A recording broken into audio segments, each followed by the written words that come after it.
Ay mga ka-hearts, gusto niyo ba magkaroon ng ganitong kulay na buhok? Madali lang yan. Ang gamit natin dito ay ang Brie Mode Light Copper Blonde na color. At ang oxidizer na gamit natin ay yung 12% para mas tumintad yung kulay. So, una, pigain muna natin yung laman ng tube ng pangpakulay. So, isang tube yung inubos ko dito. Okay, so pigain lang natin hanggang maubos yung laman ng tube.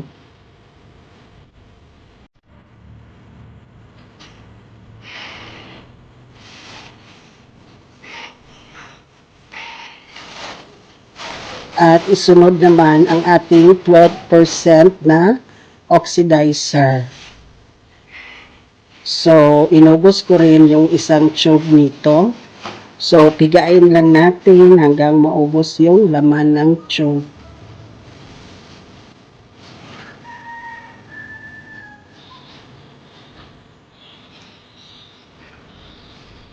Okay, so kapag naubos na, i-mix lang natin yung pangpakulay at ang oxidizer. Okay, at pagkatapos, ito na siya.